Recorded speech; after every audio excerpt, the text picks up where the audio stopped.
back. I am Shonnie Allridge, broker of Trinity First Realty Services, and I have the founder here. Hi, I'm Diane Colbert Allridge.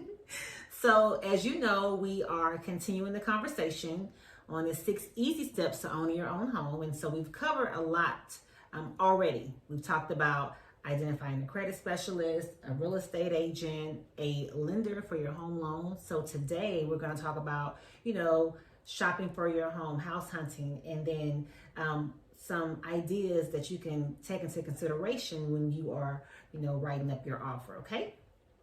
So, and how long have you been doing this? 34 years. April was 34 years, you guys. So, I learned a lot of what I practiced from my mother. So, when you hear me talking, a lot of it is basically what she has said and done. And so we'll just get started, okay? So, you got your credit together.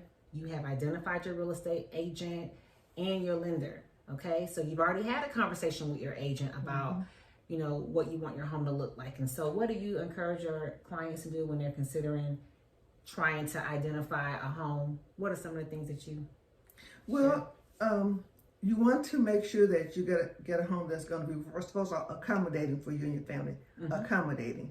Mm-hmm. And that could mean the number of bedrooms, whether it has a formal dining room, whether it has a family room. Those things that you need to know before you go in and start to look. So then, not that you're going to get all those things, so we don't want you to have your heads in the clouds necessarily, but we want to make sure you have an idea what it is that you want. Well, do you want a house that's attached to another home, like a townhome or a condo? Mm-hmm. Or do you want a standalone single-family home? You have to decide on that. Or do you want to be near the bus line? Mm-hmm. Do you want to be near your children's school? Yep. Do you want to be near your work or family member's house? So those are things that you have to take into account before you start looking, so that we can identify an area for you. Mm-hmm. And you don't want to necessarily look all over town. Find an area where you want to live, and let's concentrate there. Yes. And then we can just, once we do that, you're really ready to go. Yeah. And so, some people say, hey, I want to be far away. So they want to be in a rural area.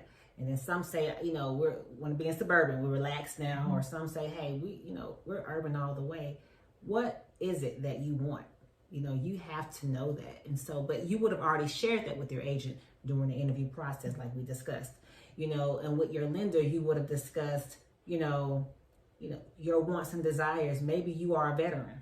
Mm-hmm. So you need to find a lender that understands that program, because there is a program for veterans to finance a home, just for veterans only. Mm-hmm. And we hear this a lot from first-time home buyers. They're very interested in, down payment assistance, because when you're getting a loan that may be outside of VA lending, you are not going to get a 100% loan in a lot of cases. So there's a down payment associated with that purchase. So maybe you're looking for down payment assistance. Mm-hmm. There is a lender out there that can help you with that as well. So when you have all that together, you have all those ideas together, you've got things, solidly locked down.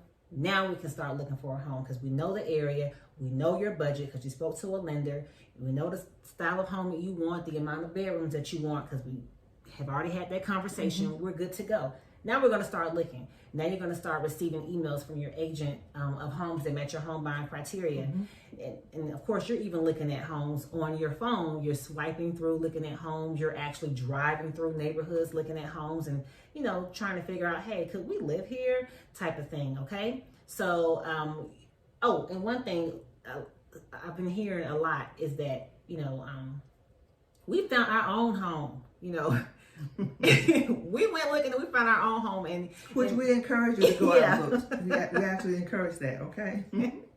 So, it's really good for you to get out there. You know what you want. You're going to share with us, but you know what you want. So it's really good to go out, drive around, and see if you like that neighborhood, because we're going to suggest a home because it has what you said aesthetically, but maybe we're not really versed on how the dynamics of that neighborhood is and if it really works for you and your family.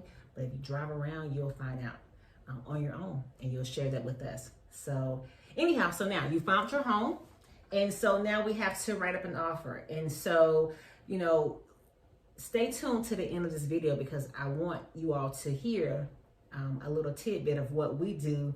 We practice in our brokerage firm to help our clients to stand apart from other buyers. Okay, so you found your home, you're going to write your offer up.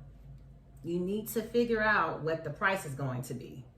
And so, well, you know, Diane can tell you how we do that. You know, we don't just say, offer this. You know, we do a little research. And so you can share with them the research that we do before we suggest. So what we do when we see the property or identify property for you that you want to make an offer on, one of the first things that we do as real estate brokers is that we investigate, we do our research to see if this is a fair price that's listed at. Because what you don't want to do is overbuy or overpurchase. So what we do is we do some homework, our homework for you to help you decide, okay, what am I going to offer?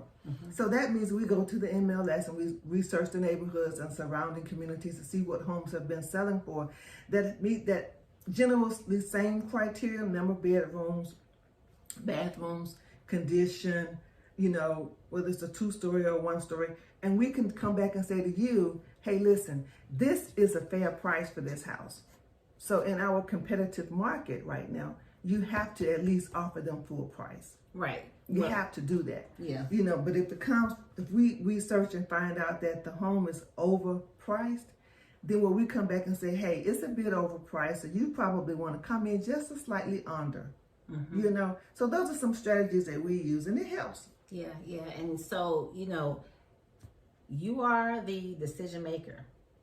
You know, we're here to guide you, to provide you information, valuable, you know, market information that's current, so that you can make a decision. You know, we're going to suggest some things, and then you're going to say, hey, you know, thank you for the suggestion, but we feel comfortable going this route.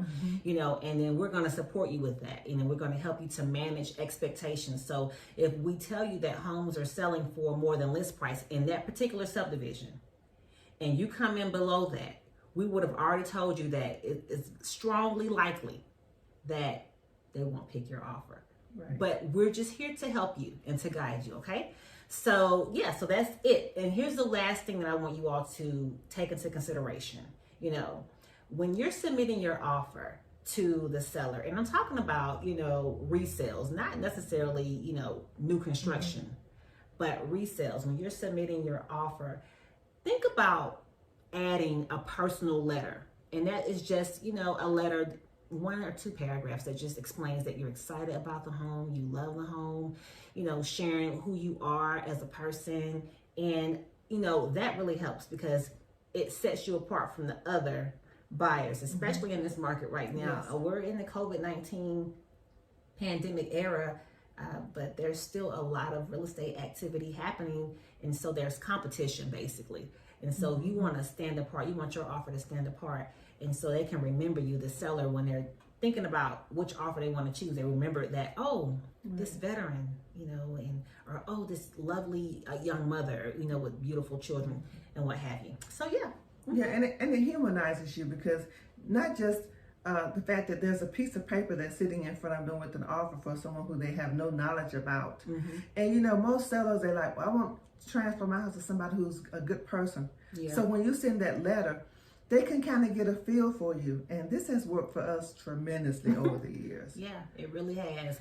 And so I just hope that you all find this information to be valuable, you know, and that you can use it in your process. Even if you're not, we're here in Georgia, but even if you are in any other state, that you can use this information, consider it as valuable, continue to stay healthy and safe. Yes. And we will see you next time. See you next time. Bye-bye.